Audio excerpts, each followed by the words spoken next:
Everybody, Kwizera Mugisha right here. It's day number 2 in Rwanda, and today we are going to meet up with the Minister of Health. We as a medium, we're going to have an experience to hear the story of Rwanda since 1994, because we know after the genocide against Tutsi, that's when the entire country of Rwanda actually went all the way to down.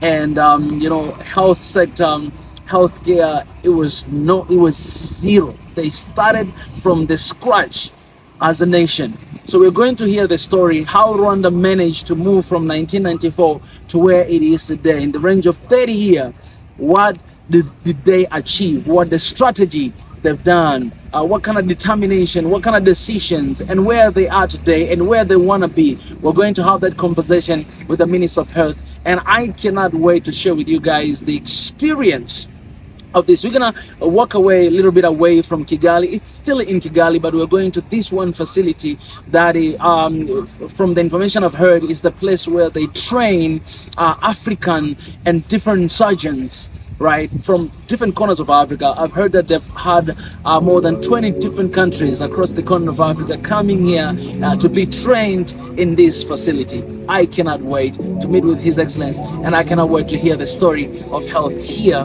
in Rwanda.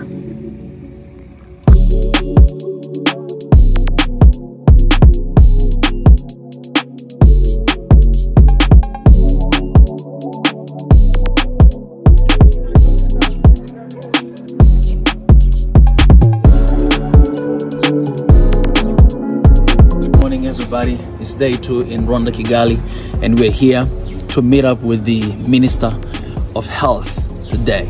It's a beautiful day.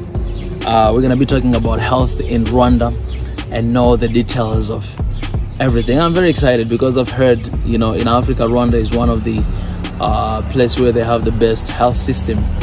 But today we're gonna get to hear the details and to hear from the Minister of Health. What's really popping? Very excited. Come on, let's go.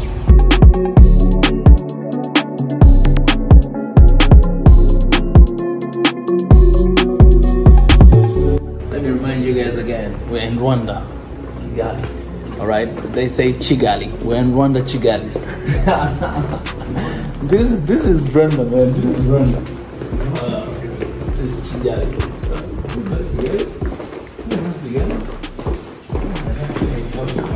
What is this place? Is it Kigali? Yes, it's Kigali. Oh, okay. Thank you so much.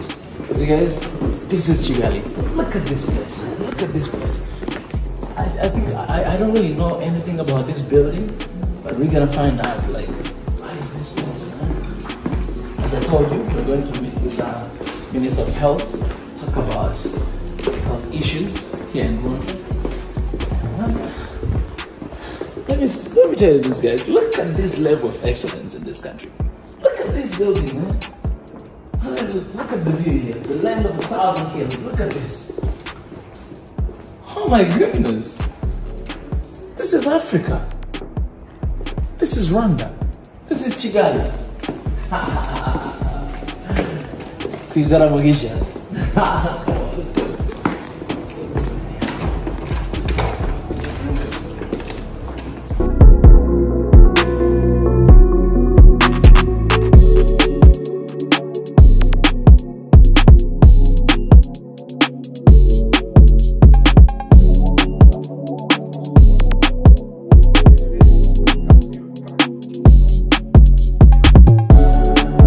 Alright, so guys, we just finished our meeting with His Excellency, the Minister of Health. First thing, man, first, is that the Minister of Health here, he looks young. He's actually youth. He's kind of, you know, really nice looking guy. He's, you know, tall. And that's one of the things that I've heard. You know, I've been told that here in Rwanda, there's a lot of young ministers in the government. Not only that, as well as women. So actually, you can see His Excellency Paul Kagame, he understands and realized that in order for the country to catch up with the speed that he wants it to go, then he needs to have young people who are actually expertise in the areas, and they'll be able to work with everything they got to make sure that they realize and they actualize the vision of this great country. So one of the things that really inspired me, the minister was talking about, he said that in 1994, life expectancy here in Rwanda, it was 14 years of age. like people that were expected to die at 14 age. Imagine 1994. And the new data right now from 2020 all the way to right now, the life expectancy, it rise up from 14 age to 69.6 age. Man, this is crazy. And he said this is one of the best world records. Like, it never happened anywhere in the range of 30 years, actually a little bit lesser than 30 years, from 14 years of age. And why 14? Because at that time people were dying because of disease, people that were being killed and all those stuff. But in the range of like not less than almost like 30 years, it rose from 14 all the way to 69.9, and it kept increasing day after day. Just looking at that number, you can understand what they had to do.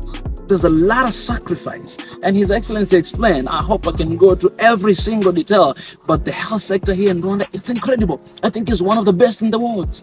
Because, you know, okay, when you talk about, you know, how do they solve their communities' issues? Because here in Rwanda, the population is more than 13 million people. How do they deal with that every single day? Okay, they have from the very community level.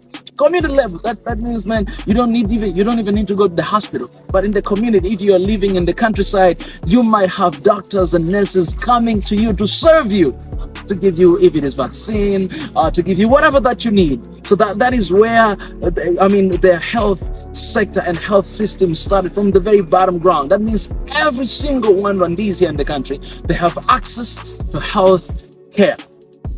Not only that, they start from all the way from the bottom ground, and then you have like a little bit less percent that actually goes to hospital.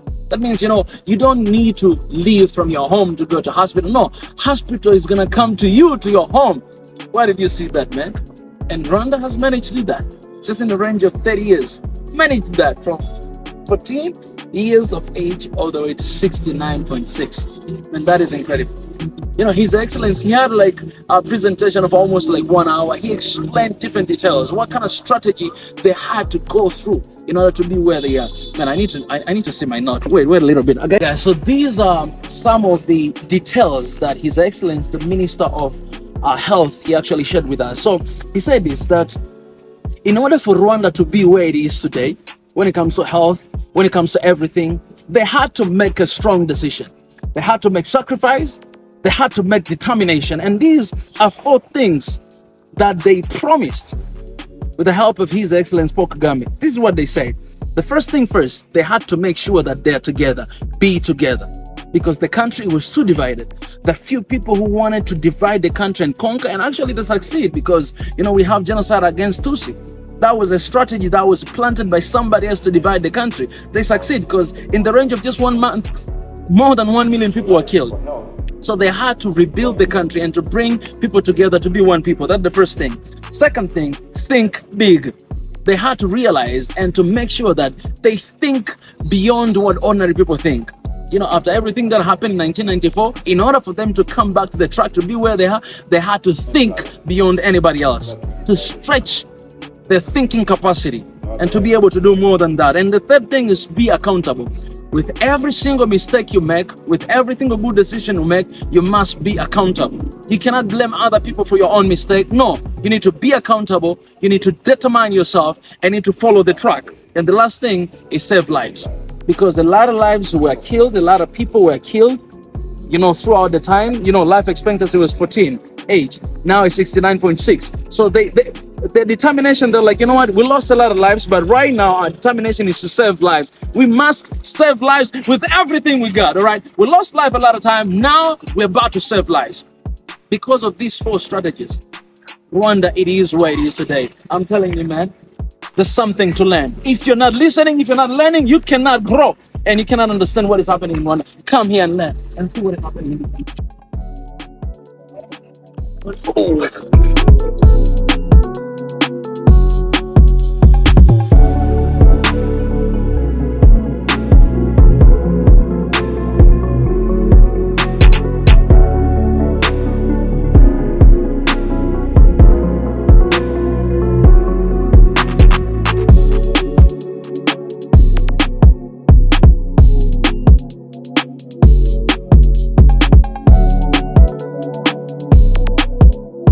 All right, guys, talking about the facility of ICAD. This facility you know, I asked the question that, okay, whose vision was this? And the lady told me that is His Excellency Paul Kagame. This was his vision. He wanted to have a facility that will occupy a lot of Africans, surgeons. They'll be coming and be trained professionally in order for them to go back to their countries and to actually bring the change in the health sector. And you know, talking about the building, man, the building, it was 100% funded by the government of Rwanda. So the entire building, it was built with $22 million, $22 million, and they were able to accomplish the entire building. But talking about all these facilities of different, you know, stuff, all of these were actually donated by the French government to the country. Even the name of this facility, it's actually originally from France, because in France they have ICAD in France, but they wanted to extend it to Africa, so they actually borrow the name and call it ICAD Africa. And all the time, even right now, they have more than 20 different countries that are just coming and being trained to be surgeons. But the thing is this, man, the seriousness in every single thing that Rwanda is doing, the excellence in everything that Rwanda is doing is outrageous. Like, I remember, you know, I said this before, that don't settle for anything lesser than your value. That you must know your value in order to do something. In order for you to love somebody, you must love yourself. You can never claim to love somebody if you don't fully love yourself. So the level of excellence in this country, it shows how serious, how determined, how well they know themselves. You know what I'm saying? And so I'm looking at these facilities in this building, man, I'll tell you the truth, man. In a lot of hospitals in Africa, we don't have this. But this is not even a hospital, this is the training camp. And it's not like artificial, no, it's the real machine. They use the real machine to train, they use a real machine to organize, they use the real machine to train our people to be a better surgeons. Like, just look at this facility and you tell me, man, what do you see? Tell me. So another thing that I've got from this is that Africa, we cannot 100% rely on other people. We cannot rely on other people. So you look at this building, $22 million was provided by the government, straight by the government. And then, okay, if you want to support, you can come and support, do whatever. But the high spec of this academy, the high spec of this facility, it belongs to the government. And that's kind of deals we're supposed to cut as Africans. You can't cut a deal that you have 12% and then the rest of percent, they belong to them. Basically, they own you. Basically, they own your country. You must have a huge high stake in whatever activity, you know, whatever, how can I say, decision you're trying to make. You must have a high stake, you know, in whatever, you know, something you do in your country. So kudos to Rwanda. Kudos to this facility, and you guys will be able to see even the video that shows this facility and actually what they do. You'll be able to see every single detail of it, and you guys let me know what you think about this.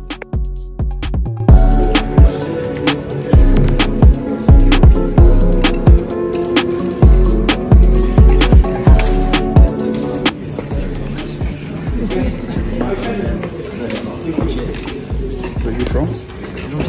Tanzania. Habari za Tanzania? Nzuri, nzuri. Swahili tu. Sio mimi.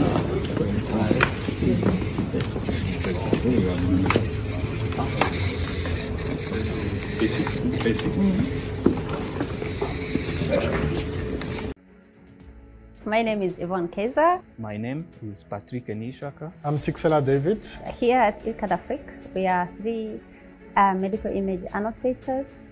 Our role is to work with the engineering team to identify medical anatomy, identify structures of anatomical images, using mainly medical imaging such as CT, ultrasound, MRI, etc. We use different machine learning algorithms or deep learning algorithms to train machines to run what annotators has pointed out. The goal of our software development team is to create applications for medical use and research, and also integrate the work that has been done by the artificial intelligence team in order to have all-in-one product for our surgeons and clinicians.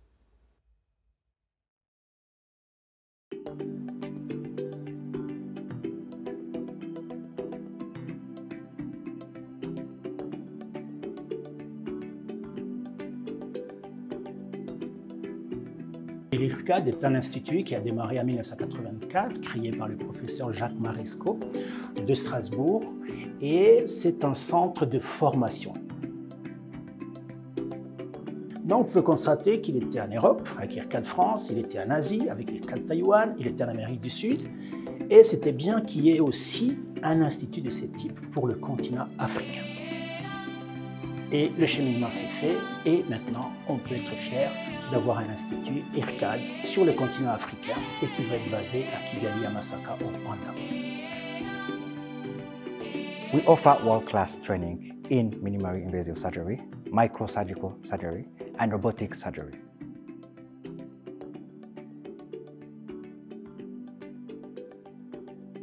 La chirurgie mini-invasive est une nouvelle technique chirurgicale qu'on utilise actuellement pratiquement dans tous les pays du monde. Il s'agit d'opérer les malades avec des toutes petites incisions en utilisant les nouvelles technologies audiovisuelles et nouvelles technologies techniques.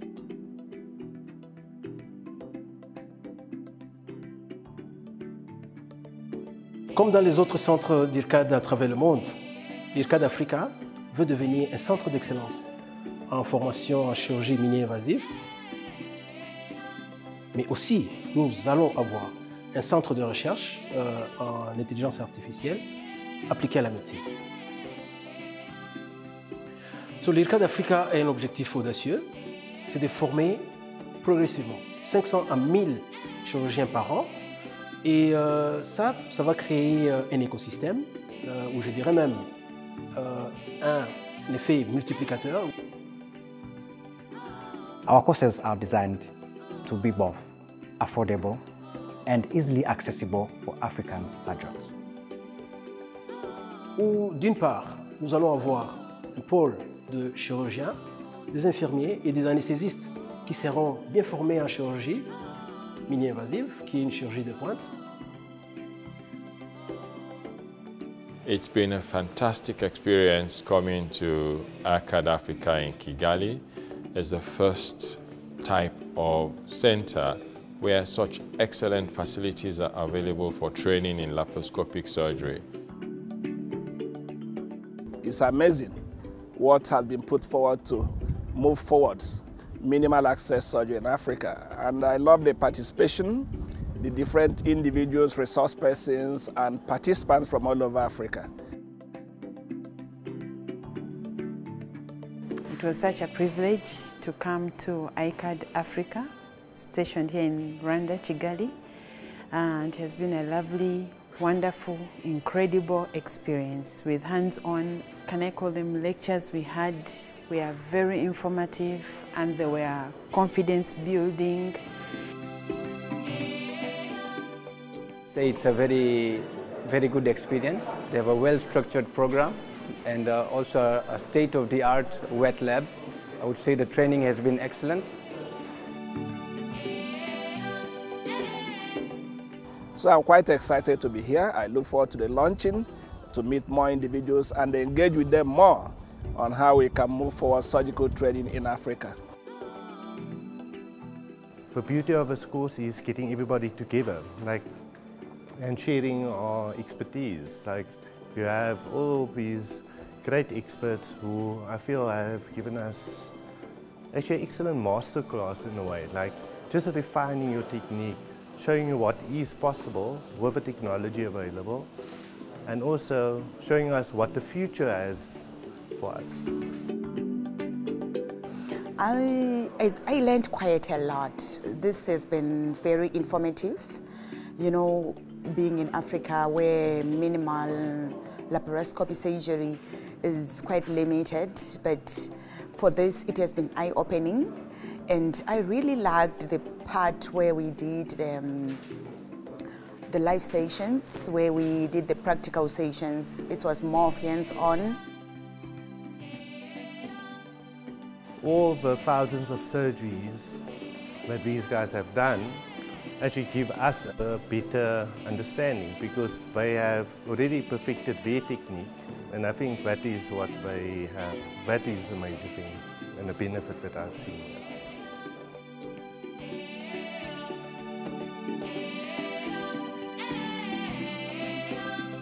it's a good place to come to build confidence, to have hands-on. This is so close to home, and I believe many others will be interested in coming for it. And we are looking forward to make sure that what's here translates into health care, healthy living all over Africa and impact the lives of ordinary citizens of Africa.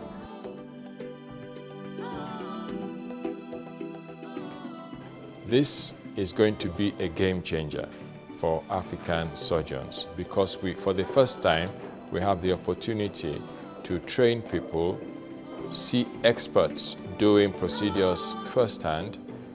Unbelievable that there are 15 stations where students can be paired up with trainers to have excellent training.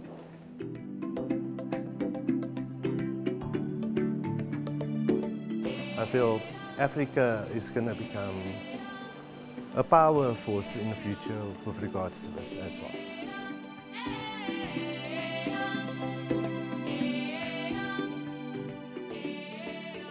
Thanks to Rwanda for being chosen to be part of us. I'm grateful. I learned a lot. Thank you. Nous aurons un partenariat solide avec des acteurs clés de l'industrie médicale. At ICAD Africa, we are raising awareness among healthcare professionals, policymakers, and the general population about the need and the importance of minimally invasive surgery. Et tout cela converge vers un objectif principal, c'est d'améliorer la qualité des soins donnés à nos populations. As a surgeon and a woman surgeon, I am advocating for the integration of minimally invasive surgery, or MIS, into healthcare systems, and I am promoting its widespread use.